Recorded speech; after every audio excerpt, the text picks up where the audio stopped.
Hello students, in the previous class we will discuss about the differentiation and integration which is helpful in our this chapter and the whole of physics कि जितना हमने कल पढ़ा था उसमें सिर्फ यही था कि जो लास्ट में भाई जो डिफरेंशिएशन और जो इंटीग्रेशन कितना हम इसका यूज कर सकते हैं।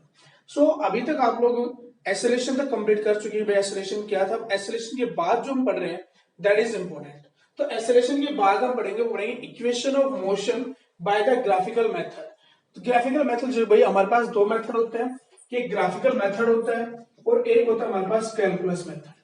दोनों मेथड की हम बात करेंगे कि कैलकुलस मेथड भी क्या होता है, ग्राफिकल मेथड क्या होता है और कहाँ कहाँ इनको हम यूज कर सकते हैं। तो अब सिंपल सी बात यह है कि ग्राफिकल और कैलकुलस मेथड में तो मेनली जो इक्वेशन ऑफ मोशन होती है हमारे पास, there are the three equation of motion. तीन इक्वेशन ऑफ मोशन होती है। तो तीन इक्वेशन ऑफ मोशन में वही कौन कौन सी होती है? The one is the v is equal to u plus at, the second is equal to s is equal to ut plus of half at square and the third one, तो आपका जो थर्ड हो जाएगी v square minus u square is equal to 2as। ये तीनों के तीनों equation of motion. Motion का मतलब क्या कि ये वो इक्वेशन है जिनसे हम किसी तरह के क्वेश्चन को इजिली सोल्व कर सकते हैं। जो हमारे लिए कॉम्प्लिकेटेड होता है उस तरह क्वेश्चन क्या कर सकते हैं हम इजिली सोल्व कर पाए। तो अब इन्हीं इक्वेशंस को हम आगे करेंगे। भाई इक्वेशंस कैसे कैसे होते हैं तो ड्राइव करेंगे। एक्चुअली मेन पर्पस क्या हमारा, इनको ड्राइव करने का पर्पस है कि भाई इसको हम कैसे ड्राइव कर सकते हैं। ठीक है, तो उन्हीं इक्वेशन ऑफ मोशन में आप थोड़ा सा कंटिन्यू करेंगे एक बार हम। सो अब हम फर्स्ट इक्वेशन की बात करें ग्राफिकल मेथड से, क्योंकि हम जो इक्वेशन निकालेंगे वो किससे निकालेंगे भाई, हम ग्राफिकल मेथड से। तो हमारी जो पहली चीज है वो हमारा एक ग्राफ होगा कि हम ग्राफ की हेल्प से निकालेंगे। ठीक है, कि हम ग्राफ की हेल्प से क्या निकालेंगे, जो तीनों की तीनों इक्वेशन निकालेंगे। मींस हम बात करेंगे अब ग्राफिकल मेथड। किसकी बात करेंगे हम भाई? ग्राफिकल मेथड की। तो इस ग्राफिकल मेथड में सबसे पहले हम एक चीज कंसीडर करते हैं कि जो हमारा ऑब्जेक्ट है that object is moving in the uniform motion, कि वो यूनिफॉर्म मोशन में जाने लग रहा है और एक किसी भी स्ट्रेट लाइन से जाने लग रहा है। तो उसी चीज को हम इसमें यूज करेंगे। तो अब देखिए सबसे पहली चीज है कि मैं ग्राफ बना लेता हूं कि आप लोगों को पता है कि भाई हम जो ग्राफ बनाते हैं वो मैं यहाँ पर वेलोसिटी का और टाइम का ग्राफ बात करेंगे हम। वेलोसिटी और टाइम, यहाँ पर ये आपके पास टाइम हो गया इस साइड को, तो ये साइड में मैंने इधर मेंशन कर लिया और इधर ये वेलोसिटी का ग्राफ लेने लग रहा हूं मैं। ये आपके पास वेलोसिटी का ग्राफ हो गया और वेलोसिटी जो होगी आपके पास that will be the metre per second. इसमें होगी मान लिया कि किसी भी पर्टिकुलर टाइम जब आपके पास t इज इक्वल टू 0 है, ऑब्जेक्ट है सब इनिशियल वेलोसिटी, उसकी कुछ ना कुछ क्या भाई इनिशियल वेलोसिटी है। कुछ भी हो सकती है वो इनिशियल वेलोसिटी, और इस इनिशियल वेलोसिटी को हमने दिखा रखा है u से, स्मॉल u से दिखा रखा है। किसी पर्टिकुलर टाइम t के बाद मान लिया कि कोई पर्टिकुलर टाइम t है, उस पर्टिकुलर टाइम के बाद हमने वेलोसिटी को मेजर किया और उसको नाम दे दिया that is the final velocity. उस वेलोसिटी का नाम हमने फाइनल वेलोसिटी दे दिया and that is the v का नाम दे दिया। तो यहाँ पर हम इस चीज को यूज करते हैं, सोल्व करेंगे भाई कैसे और क्या होगी। तो मान लेंगे कि ग्राफ बना रहे हैं कि एक यूनिफॉर्म आपके पास होगा, तो इस तरह का कुछ ग्राफ बन के आ रहा है कि आपके पास लीनियर वेलोसिटी है क्या अपने कन्वर्ट होने लग रही है। ठीक है, तो ये आपका ग्राफ हो गया भाई, आपके पास एक स्ट्रेट लाइन हो गई है। इसलिए मान लेंगे जब इनिशियली ऑब्जेक्ट यहाँ पर था आपके पास, तो कुछ इसकी ग्राफ वेलोसिटी जो निकल के आई है वो मान लेंगे इनिशियल वेलोसिटी u था। जब यहाँ पर ये ओरिजिन पर ऑब्जेक्ट जब टाइम कितना था t, कुछ टाइम t के बाद मैंने यहाँ पर इसको मान लिया कि ऑब्जेक्ट यहाँ पर चला गया। अब इस पर इसकी जो वेलोसिटी वो v हो गई है और मैंने यहाँ से परपेंडिकुलर ड्रॉ कर दिया। ये परपेंडिकुलर ड्रॉ कर दिया। अब ये परपेंडिकुलर जो होगा वो क्या बताएगा कि भाई कोई भी t टाइम यहाँ पर हो गया, मतलब उसकी जो वेलोसिटी हो जाएगी वो कुछ ना कुछ वेलोसिटी, यहाँ से आप इसको देखेंगे कि इस पॉइंट पर इसकी कुछ वेलोसिटी क्या होगी भाई, ये v वेलोसिटी होगी है। इसको मान लो पॉइंट का मैंने इसको ये पॉइंट ए है, इसको पॉइंट ए का नाम दे दिया और ये पॉइंट बी का नाम दे दिया। ठीक है, अब जब हम सोल्व करेंगे तो सबसे पहले हम जो इक्वेशन कैलकुलेट करना चाह रहे हैं that equation is equal to the v is equal to u plus 80। ये हमारी सबसे पहली इक्वेशन होगी। जब ये हमारी सबसे पहली इक्वेशन है तो इस इक्वेशन में एक चीज आप देखेंगे, आपको मैंने बताया था कि भाई क्या होता है कि the slope of velocity time graph, क्योंकि हम ग्राफ की बात कर रहे हैं यहाँ पर, तो slope of VT time graph की जो हमारा वेलोसिटी टाइम ग्राफ होगा वो किसको रिप्रेजेंट करता है, दैट रिप्रेजेंट द एक्सेलरेशन। वो किसको रिप्रेजेंट करता है, रिप्रेजेंट्स दी एक्सेलरेशन। वो किसको रिप्रेजेंट करता है भाई? एक्सेलरेशन को रिप्रेजेंट करता है। तो अब सिंपल सी बात ये होगी है कि अब जो हमारा वेलोसिटी टाइम ग्राफ होगा उसमें अब क्या होगा कि रिप्रेजेंट कर रहे हैं किसको? रिप्रेजेंट एक्सेलरेशन को। सो अब इस लाइन का स्लोप निकालेंगे। स्लोप निकालने का मतलब क्या हो गया भाई? यहां से मैंने इसको यहां से मिला दिया, ये हो गया। कुछ भी एंगल बनाने के लिए भाई, जैसे एंगल आपके पास यहाँ पे इसको मान लिया कि it is making an angle theta, तो जब आप इसका स्लोप निकालते हो तो स्लोप आपको पता है कि जब भी हम किसी भी स्ट्रेट लाइन का स्लोप निकालते हैं, स्लोप क्या होता है? Change in Y axis to the change in x axis. तो वाई एक्सिस अब यहाँ पर कितना होगा भाई? हम स्लोप निकालते हैं तो आपके पास क्या हो जाता है भाई कि change in Y axis to change in x axis. Simple सी बात हम यही करते हैं कि हमारे पास कोई भी एक लाइन है जिससे ग्राफ दे रखा है उसका स्लोप निकालने की कोशिश करते हैं, तो उसमें क्या होगा भाई? वाई एक्सिस में क्या चेंज आ रहा है with respect to the X axis. तो अब यहाँ पर देखें कि मैंने यहाँ पर 2 पॉइंट ले रखे हैं, तो यहाँ से यहाँ तक की जो डिस्टेंस हो जाएगी, जैसे ये पॉइंट हो गया और यहाँ पर जो कट करें इसको मैंने सी, एक ट्राइंगल बन गया मेरे पास। एक तरह से क्या बन गई भैया? ट्राइंगल बन गई है। और जब एक ट्राइंगल बन गया तो इस ट्राइंगल को जब मैं सोल्व करूंगा तो जब मैं इसका स्लोप निकाल लेता हूँ, स्लोप आपको पता है कि वेलोसिटी टाइम ग्राफ है, तो वेलोसिटी टाइम ग्राफ का स्लोप अब अलोंग द वाई एक्सिस क्या दे रखा है पर मैंने? वेलोसिटी। तो सीधी सीधी बात है कि क्या है आपके पास भाई? This will be the change in velocity. आप कह सकते हो कि वाई एक्सिस चलो यही है, divide by change in time, ये कह सकते हो। या जब स्लोप निकालने की कोशिश करते हैं तो हम स्लोप करते हैं भाई दैट dy बाई dx कि y एक्सिस टर्म और x एक्सिस टर्म। अब यहां पर देखो चेंज यहां पर होगी, यहां पर इनिशियल इसकी वैल्यू सिर्फ आपके पास मैं इस पॉइंट को लेकर चल रहा हूं, तो b से c यहां पर इसकी वैल्यू हो जाएगी मेरे पास v माइनस u, और यहां पर ये जो डिस्टेंस हो जाएगी दैट इज t माइनस 0 हो जाएगी आपके पास, क्योंकि y एक्सिस में चेंज भाई मैंने यहां से स्लोप निकालने की कोशिश कर रहा हूं, तो सिर्फ इसका जो वैल्यू, इसकी वैल्यू निकल के आएगी v माइनस यू, और इधर इसकी वैल्यू कितनी हो जाएगी? t minus 0।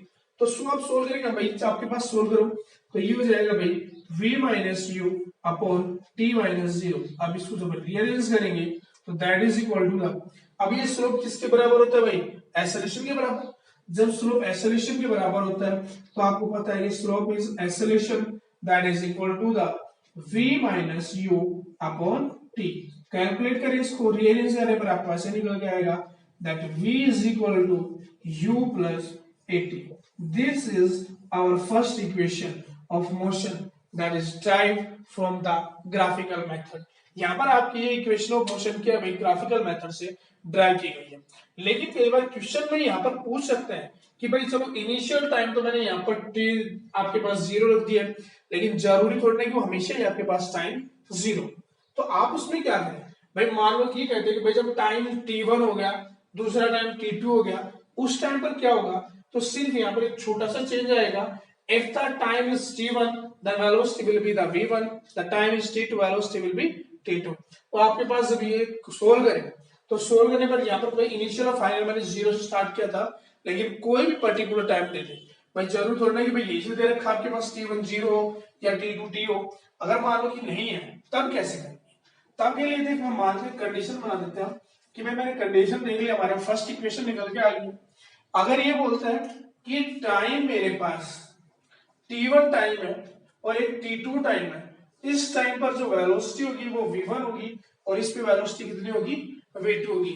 Then what will be the equation? That this equation will be, आपके पास है फाइनल वेलोसिटी, अब फाइनल वेलोसिटी क्या हो जाएगा यहाँ पर? v2। तो this will be equation, the equation will be, जो आपकी इक्वेशन हो जाएगी वो इक्वेशन क्या हो जाएगी?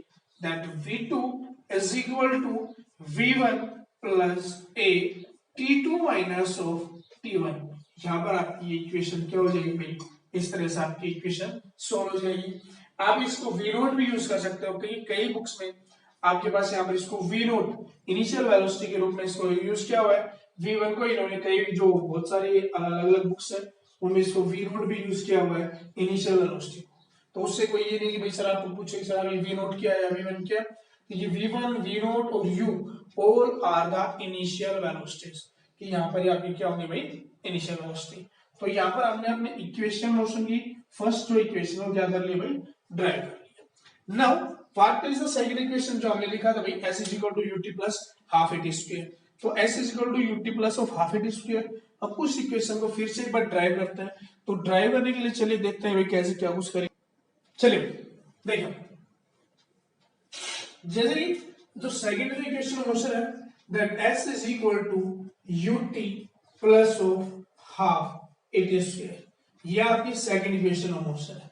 जनरल जो बेसिक इक्वेशन होती है हमारी सेकंड। अब इसको कैसे निकालते हैं? s इज द डिस्टेंस और डिस्प्लेसमेंट, यहाँ पर हम बेसिकली डिस्टेंस की बात कर रहे हैं। और यहाँ पर जो मेरे को दे रखा है वो वेलोसिटी टाइम ग्राफ दे रखा है। अब मेन प्रॉब्लम यहाँ पर ये होती है कि भाई जो वेलोसिटी टाइम ग्राफ है, उस वेलोसिटी टाइम ग्राफ से आप ये डिस्टेंस कैसे निकालते हो? तो यहाँ पर मैंने एक बहुत पहले चीज बताई थी कि एरिया अंडर द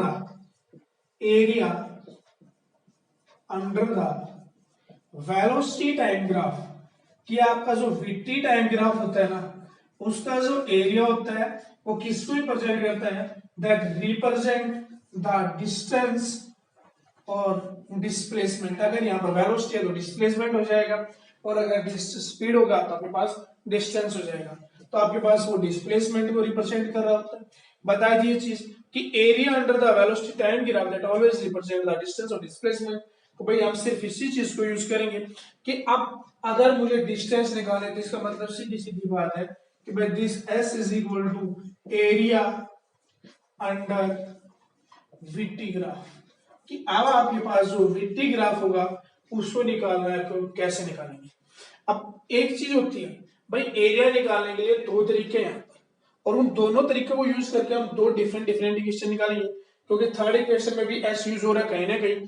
तो उसी तरह से अब यहाँ पर जो हमारी फर्स्ट इक्वेशन, सेकंड इक्वेशन और थर्ड, तीनों इसी के यूज करके निकालेंगे। तो आपने देखा area under the velocity time graph, यहाँ पर बीच में दो क्वांटिटी का सम हो रहा है। मतलब ये हो गया कि जब ये आपका वेलोसिटी टाइम ग्राफ ये दे रखा है, इसका मतलब you will calculate the complete area. आप इस कंप्लीट एरिया क्या करेंगे भाई? हम कैलकुलेट करेंगे। तो जो कंप्लीट एरिया कैलकुलेट करेंगे तो इसका मतलब ये हो गया कि इस पूरे का जो एरिया होगा वो क्या करना पड़ेगा भाई? हमें कैलकुलेट करना पड़ेगा। अब ये क्या है भाई? ट्रेपेजियम बन रहा है। ट्रेपेजियम का एरिया दो तरीके से निकाल सकते हैं। एक तो मैं भाई इसको जैसे नीचे वाला रेक्टेंगल बना लूं और ऊपर वाली एक ये ट्रायंगल हो गई है, हो गया। या फिर मैं डायरेक्ट फॉर्मूला लगा दूं ट्रेपेजियम का, कि भाई ट्रेपेजियम का डायरेक्ट फॉर्मूला अपने पास भी होता है। तो दोनों चीज को यूज कर सकते हैं, लेकिन जब दोनों को यूज करेंगे तो दो डिफरेंट इक्वेशन निकल के आएंगी। तो पहली जो इक्वेशन है तो उस डिमांड के अकॉर्डिंग, इसकी जो आपकी जो डिमांड है इसके अकॉर्डिंग हम उसको यूज करते हैं कि यहाँ पर दो क्वांटिटी का सम हो रखा है। तो भाई सम के लिए मैंने सिंपली यूज कर लिया कि भाई इसको मैंने दो चीजों में ब्रेक कर दिया। किसे ब्रेक कर दिया? दो चीजें ब्रेक कर दिया। और जब दोनों में मैंने ब्रेक कर दिया तो ब्रेक करने पर क्या हो गया? एक तो ये अपर ट्रायंगल बन गया और एक ये लोअर ये बन गया। जैसे नाम दे दिया भाई ए बी सी, ये आपके पास ओरिजिन पॉइंट हो गया और इस पॉइंट को मैंने नाम दे दिया भाई जैसे टी, तो टाइम हो गया, यहाँ पर डी पॉइंट का नाम दे दिया। ठीक है, तो अब क्या होगा कि this area under the velocity, अब ये पूरा एरिया आपको कवर करना है तो इस पूरे एरिया में क्या करेंगे? एरिया निकालेंगे। मतलब ये हो जाएगा that will be equal to the area of, किसका area? Area of triangle ABC plus area of rectangle, कि आपके पास जो रेक्टेंगल बन क्या है, नीचे वाला रेक्टेंगल होगा ACDO। अब ये रेक्टेंगल हो गया भाई ACDO, इसका निकालेगा। हो गया सिंपली। अब देखो भाई इतना आपने निकाल दिया भाई, एरिया के पास हो गया। अब what is the area of the triangle? एक राइट एंगल ट्रायंगल बन के आ रहा है यहाँ पर, क्योंकि ये जो ये वाला एंगल है यहाँ पर कितने डिग्री का बन रहा है भाई? 90 डिग्री का। जब ये एंगल 90 डिग्री का बन के आ रहा है तो सीधी बात है right angle triangle. And what is the area of the right angle triangle? That is the 1/2 into the side into base into height. कि आपके पास उसका क्या होता है भाई? That is the 1/2 into base into height plus the area of rectangle, that is the length into breadth. हो जाएगा यहाँ पर ये लेंथ इनटू ब्रेड्थ। तो भाई अब सिंपल से इसी चीज को मैं सोल्व कर लेता हूँ। That s is equal to 1/2 s is base. Base का मतलब भाई ये वाली साइड हो जाएगी आपके पास, तो ये अभी बेस हो गया। तो AC, और AC की वैल्यू आप देखेंगे डिस्टेंस, यहाँ पर ये टाइम t है तो ये 0 है, तो आप इसको सोल्व करोगे तो that is equal to the t minus 0। एक तो चीज आपके पास ये हो जाएगी दैट इज t माइनस 0। अब दूसरी चीज क्या करेंगे हम, इनटू हाइट। हाइट की बात करें तो हाइट यहाँ पर है और यहाँ पर ये हाइट होगी, तो सिर्फ आपके पास क्या हो जाएगा, ये BC डिस्टेंस। और BC डिस्टेंस का मतलब सिर्फ ये वाला डिस्टेंस, इसका मतलब इस टोटल डिस्टेंस में से ये वाला क्या करेंगे हम, सब्ट्रैक्ट करेंगे। जब इसको सब्ट्रैक्ट करेंगे तो आपके पास क्या निकल के आएगा, v माइनस यू। तो यहाँ पर मैंने इसको लिख दिया भाई v माइनस यू प्लस, अब नीचे वाला जो रेक्टेंगल रहेगा भाई इसकी बात करेंगे। रेक्टेंगल में लेंथ, भाई लेंथ इसकी ये होगी, ये आपके पास इसकी लेंथ हो गई है, तो लेंथ फिर से आप सोल्व करोगे तो भाई बात ये वाली चीज और ये वाली चीज बराबर हो जाएगी, that is t minus 0 into the breadth. Breadth देखिए इसकी चौड़ाई, अब इसकी चौड़ाई कितनी होगी भाई, ब्रेड्थ का मतलब इसकी चौड़ाई होगी। अब चौड़ाई सिर्फ 0 से ही यहाँ से u तक जा रही है, तो u माइनस 0 करेंगे हम इसको, तो भाई u माइनस 0 करेंगे तो ये क्या बच गया आपके पास, u आएगा। सोल्व करो, जब सोल्व करोगे then s is equal to, तो आपके पास निकल के आएगा 1/2 t into v minus U plus ut। ये हो गया क्लियर। अभी अभी आपने सोल्व किया था कि इक्वेशन ऑफ मोशन की जो फर्स्ट इक्वेशन थी वो क्या थे हमारे पास, v is equal to U plus 80, और यहाँ पर मैं इसको लिखता हूँ v minus U is equal to 80। इसका मतलब ये होगा v माइनस यू, यहाँ पर अभी क्या है भाई, ये v माइनस यू, आप इसको पुट कर सकते हो कि v माइनस यू क्या हो जाएगा, so this imply that s will be equal to, ये s हो गया, इसके बराबर हो जाएगा भाई 1/2 t एज इट इज है into v minus you. v minus you किसके बराबर होगा भाई 80 के, तो ये 80 हो जाएगा प्लस ऑफ ut। जब सोल्व करोगे तो सोल्व करने पर निकल के आएगा s is equal to ut plus half 80 square. This is our second equation of motion. ये हमारी क्या निकल के भाई, सेकंड इक्वेशन ऑफ मोशन निकल के आई है। क्लियर, तो मतलब ये इसी चीज से निकल गया, उसी ग्राफ से, वेलोसिटी टाइम ग्राफ से निकल गया यहाँ पर भी। अब लास्ट इक्वेशन ऑफ मोशन जो हमारी थर्ड इक्वेशन ऑफ मोशन है उसके बारे में बात करते हैं कि वो थर्ड इक्वेशन ऑफ मोशन कैसे ड्राइव होगी। तो देखिए थर्ड इक्वेशन ऑफ मोशन हमारे पास होती है v square minus u square is equal to 2as। तो ये इक्वेशन मैंने इसको थोड़ा रीअरेंज कर दिया, बात तो वही है कि v square is equal to u square plus 2as। तो भाई अब सिंपल सी बात है, यहाँ पर भी आपके पास डिस्टेंस यूज हो रहा है, डिस्टेंस वाले फॉर्मूले का हम इसमें फिर से यूज करेंगे कि भाई वही होगा कि the s is equal to area under VT graph. ये जो मेरा वेलोसिटी टाइम ग्राफ होता है उसको हम बात करेंगे कि the area under the velocity time graph. Velocity time graph की बात करेंगे तो सेम ही s इज इक्वल टू, अब भाई यहाँ पर एक बात हो जाती है, बात क्या आती है कि पहले जब हमने सोल्व किया था उसमें दो पोर्शन बनाए थे, एक ट्राइंगल बनाया था, एक रेक्टेंगल बनाया था, लेकिन यहाँ पर हम ट्राइंगल और रेक्टेंगल नहीं बनाएंगे। अब क्या करेंगे, इस कंप्लीट का जो बेसिक फॉर्मूला होता है ना, अब ये समझ लो कि मैंने इसको यहाँ से बीच से हटा दिया और ये पूरा का पूरा जो बन गया ना वो एक ही ग्राफ बनेगा मेरा। जैसे कि यहाँ से मैंने इसको मिला दिया है तो यहाँ पर देखो ये एक तरह का कैसा बन रहा है भाई, ट्रेपेजियम बन रहा है। अब मेरे को पूरा एरिया क्या करना है, ये पूरा एरिया कवर करना है, तो ये पूरा एरिया कवर करना है तो क्या बन क्या है आपके पास भाई, ट्रेपेजियम बन क्या है। तो अब इस ट्रेपेजियम का डायरेक्ट फॉर्मूला यूज करेंगे, अब वो यूज नहीं करेंगे भाई क्या चीज है अपने पास कि भाई ये क्या है क्या नहीं है। तो this will be the area of trapezium, area of trapezium, जो हमारा ट्रेपेजियम है इसकी बात करेंगे। ट्रेपेजियम जैसे ABDO, अब इस ट्रेपेजियम की बात कर लेते हैं हम, ABDO ये वाला ट्रेपेजियम हो गया हमारे पास।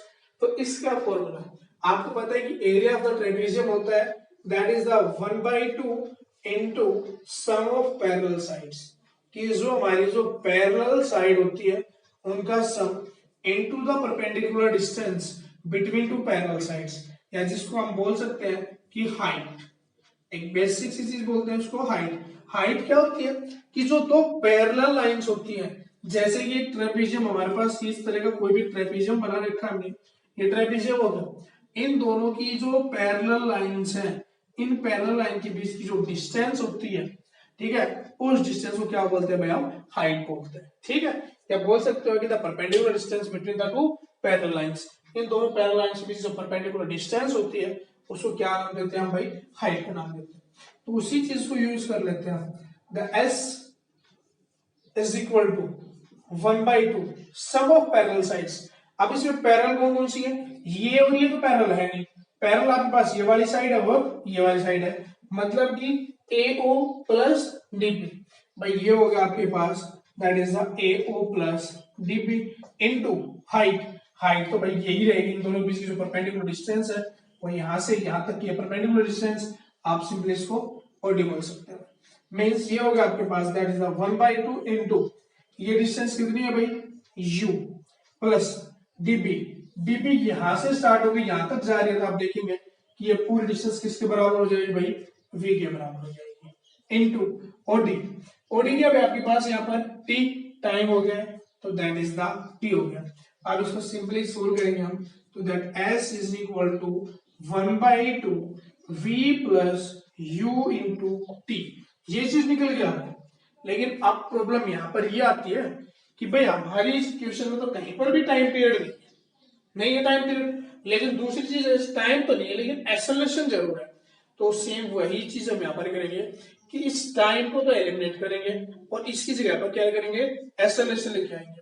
तो भाई आपको मैंने अभी बताया था कि जो हमारी फर्स्ट इक्वेशन ऑफ मोशन है, क्या थी फर्स्ट इक्वेशन ऑफ मोशन में यहाँ पर लिख दिया था उसको फिर से, कि आपने देखा था कि v minus U is equal to 80, यही थी भाई। तो यहां से आपके पास टाइम की वैल्यू निकालेंगे तो भाई t is equal to v minus U upon a हो जाएगा। तो भाई ये टाइम की वैल्यू यहाँ पर क्या होता है आप पुट करो, जब यहाँ पर मैं टाइम की वैल्यू पुट करूंगा तो ये इसका मतलब क्या हो जाएगा, this s is equal to 1/2 s चीज रहेगा, v प्लस यू हो गया आपके पास इनटू टाइम की वैल्यू अब यहां से पुट करेंगे, तो टाइम की वैल्यू जाएगी v minus you divide by a। Solve करो, तो भाई सोल्व करने पर आपने जो देखा कि तो भाई s is equal to 1/2 divide में तो a आ गया डिवाइड में तो क्या आ गया हमारे पास a आ गया। लेकिन अब प्रॉब्लम क्या है, प्रॉब्लम ये है कि भाई ऊपर वाली जो चीज है वो आपके पास देखो एक आइडेंटिटी बन के आती है, और आइडेंटिटी कौन सी है ये कि a plus B multiply a minus B means that identity is equal to the a square minus b square हो गया। तो सेम ये यहीं पर भी कुछ ऐसे है कि v plus u v minus u, मतलब ये हो गया आपके पास that quantity is v square minus u square, ठीक है भाई। v स्क्वायर 1 से मल्टीप्लाई करने पर किसी से 1 से कोई इफेक्ट नहीं पड़ेगा, यहां से इस वन को मैंने रिमूव कर दिया। तो अब दोबारा से अब जो डिनोमिनेटर है वो इधर आके मल्टीप्लाई में चला जाएगा, जब आप मल्टीप्लाई करोगे तो इक्वेशन बन जाएगी कि 2as is equal to v square minus u square, ये अपनी सेकंड इक्वेशन। थर्ड इक्वेशन हो गई है, that is the equation of motion of third. आपके पास थर्ड इक्वेशन ऑफ मोशन निकल के आई है कि इक्वेशन ऑफ मोशन की जो तीनों इक्वेशन है वो हमने इसको किससे कर दिया भाई, जो ग्राफिकल मेथड है इस ग्राफिकल मेथड से क्या करते हैं तीनों को ड्राइव कर दिया। लेकिन चलो भाई ये हो गया, अब आप इस पे जो भी क्वेश्चन बेस होते हैं, जैसे आपने सिंपल सी कोई भी चीज है भाई, कोई पार्टिकल आपने ले लिया भाई, एक ऑब्जेक्ट है वो इतनी देर में करने लग रहा है, आप इनको निकाल दोगे, ठीक है। जैसे अभी जनरल एक छोटा सा क्वेश्चन भी ले लेंगे जो इनके ऊपर बेस होगा, जो उनसे सोल्व होगा, उसी तरह की क्वेश्चन को हम अभी सोल्व करके देखेंगे, ठीक है, कि भाई ये चीज क्या होती है और क्या नहीं होती है, एसेलेशन क्या दे रखा है, एसेलेशन क्या नहीं दे रखा है, कि कब एसेलेशन को पॉजिटिव नेगेटिव ये सब चीजें वही आगे करेंगे हम, ठीक है। तो एक छोटा सा इनके बेस के ऊपर जो एक छोटा सा न्यूमेरिकल होगा वो न्यूमेरिकल रहता है तीनों इक्वेशन ऑफ मोशन के ऊपर, क्योंकि आपको ड्राइव करना पूछा सकता है तो आप इसको ऐसे ड्राइव कर सकते हैं इजिली बेस, ठीक है। तो एक छोटा सा क्वेश्चन और कर लेते हैं अभी, देखिए यहाँ पर एक छोटा सा क्वेश्चन ले लेते हैं हम। क्वेश्चन दे रखा आपके पास कि एक car start from rest along X axis with constant acceleration 5 metre per second square for 8 second.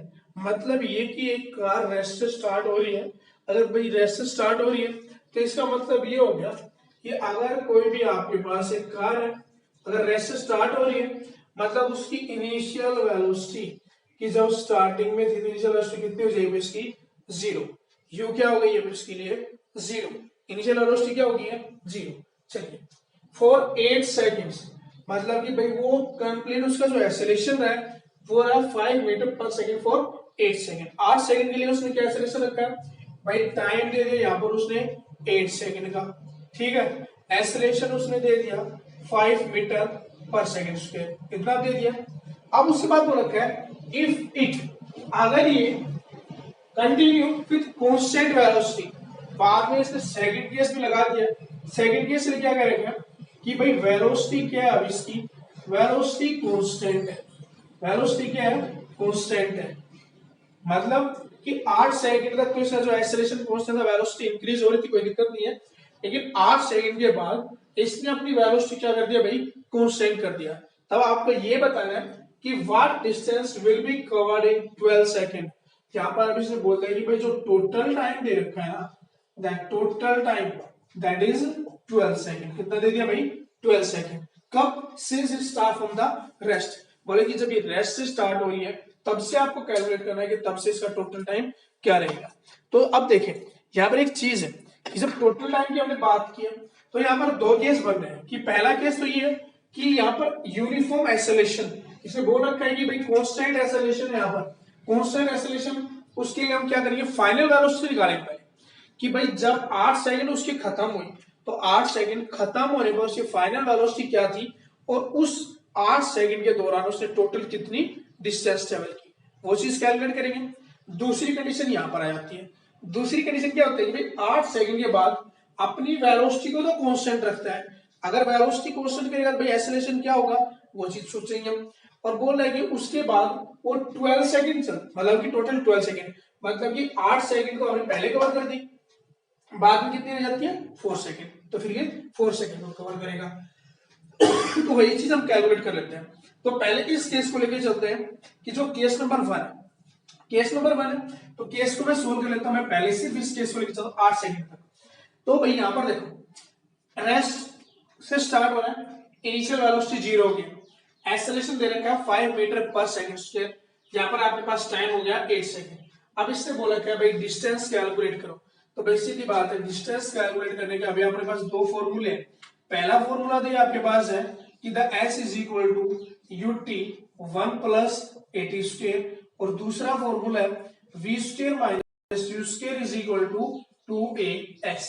अब प्रॉब्लम यहां पर ये कि कौन सा अप्लाई करें, भाई अप्लाई तो हम दोनों कर सकते हैं, लेकिन जो चीज हमें गिवन है उसके अकॉर्डिंग चूज भी करना पड़ेगा कि भाई कौन सी चीज है और क्या हमें देखना है। तो अब यहाँ पर देखिए, अब जब यहाँ पर देख रहे हो आप u यहाँ पर भी है 0 दे रखा है, टाइम भी है a भी दे रखा है यहाँ पर, लेकिन अगर इसमें पुट करें भाई चलो s निकालना है, लेकिन यहाँ पर v तो नहीं है, पहले v कैलकुलेट करना पड़ेगा, ठीक है। और वेलोसिटी भी तो हम डायरेक्टली ये कैलकुलेट कर लेते हैं ना, क्यों हम इससे झंझाने पड़े भाई, इसमें इससे अच्छा हम सीधा इसको सोल्व कर लेंगे कि distance covered in first 8 seconds, कि जो पहली 8 सेकंड है उसमें डिस्टेंस कितनी कवर होगी, that will be equal to the s is equal to u in 0 into 8 plus 1/2 into A, acceleration कितना दे रखा है भाई 5, इंटू टाइम कितना दे रखा है आपके पास 8, तो 8 का आप क्या कर देंगे यहाँ पर हम स्क्वायर कर देंगे, तो this s will be equal to this 0 हो जाएगा। आप इसको सोल्व करेंगे 5 मल्टीप्लाई 8 मल्टीप्लाई बाई 4, तो ये जाएगा भाई आपके पास 160 मीटर। मतलब ये हो गया कि उसने अपने पहले केस में, मैं इसको S1 लिख देता हूं भाई, कि उसने अपने पहले केस में कि जब वो सिर्फ 8 सेकंड के लिए इस एक्सेलरेशन से चला है तो उसने कितनी डिस्टेंस कवर ट्रेवल कर ली भाई अपनी 160 मीटर। कितनी ट्रेवल कर ली है उसने 160 मीटर। तो इसको सेपरेटली मैं लिख देता हूं यहाँ पर कि this S1 that is the 160 metre. कितनी ट्रेवल कर ली उसने 160 मीटर। यहां तक समझ में आ गया। अब देखो उसके बाद क्या, सेकंड केस क्या बोल रहा है कि सेकंड केस में इसने कहा है कि इफ, ये दे रखा second case, if it is continue constant velocity. आप वो किससे मूव करने लग रहा है भाई, केस नंबर सेकंड में बात कर लेते हैं। जो सेकंड केस है, इस सेकंड केस की हमने बात कर ली है। सेकंड केस में क्या है कि वेलोसिटी शुड बी कंटिन्यू, तो भाई जो आपकी वेलोसिटी रहेगी ना वो क्या रहेगी, कांस्टेंट रहेगी, और जब वेलोसिटी कांस्टेंट रहेगी तो एक्सेलरेशन क्या हो जाएगा भाई 0, क्योंकि आपके पास एक्सेलरेशन क्या होता है change in velocity per unit time, तो वेलोसिटी चेंज नहीं हो रही है तो एक्सेलरेशन क्या हो जाएगा यहाँ पर 0 हो जाएगा। लेकिन अब प्रॉब्लम यहाँ पर ये होगी कि जब 8 सेकंड खत्म हुई उस टाइम पर मेरी वेलोसिटी कितनी थी, तो वो वेलोसिटी कैलकुलेट करें बेटा हम इस फॉर्मूले से v is equal to u plus 80 से। तो u इनिशियल 0 थी, a आपके पास इसने दे रखा था 8, टाइम कितना दे रखा है, सॉरी टाइम आपने 8 दे रखा था, a कितना दे रखा है 5, तो कितना हो जाएगा 40 मीटर पर सेकेंड। मतलब ये हुआ कि जब 8 सेकंड खत्म हुई तो 8 सेकंड खत्म होने पर उसकी वेलोसिटी कितनी हो गई भाई, v is equal to 40 metre per second. मतलब कि फर्स्ट केस के लिए तो ये फाइनल वेलोसिटी है, लेकिन जो सेकंड केस है, सेकंड केस के लिए किसका काम करेगी भाई, ये इनिशियल वेलोसिटी का। सेकंड केस के लिए किसका काम करेगी, ये इनिशियल वेलोसिटी का। तो मैं यहां पर लिख सकता हूं कि this v will be equal to the u2। u2 means second initial velocity। इतना समझ में आ गया कि इनिशियल वेलोसिटी क्या होगी मेरे पास भाई, ये होगी। क्लियर है, ठीक है। अब टाइम कितना हो जाएगा, अब प्रॉब्लम ये भाई टाइम कितना होगा। तो भाई देखो टोटल टाइम कितना दे रखा आपके पास 12 सेकंड। टोटल टाइम कितना दे रखा भाई 12 सेकंड, जिसमें से 8 सेकंड तो हम कवर कर चुके। तो जो रेस्ट टाइम बचेगा हमारे पास, वो रेस्ट टाइम कितना हो जाएगा भाई, that is the 4 second. Rest time कितना हो जाएगा 4 सेकंड। मतलब आपको ये निकालना होगा कि इस 4 सेकंड स्पीड टाइम में इस स्पीड से, ठीक है, कितनी डिस्टेंस ट्रेवल की जा सकती है, वो डिस्टेंस कैलकुलेट करनी है। क्लियर। तो भाई उस डिस्टेंस को कैलकुलेट करेंगे अब। तो भाई आपने अभी मैंने बता दिया कि भाई u2 जो इनिशियल वेलोसिटी वो क्या होगी।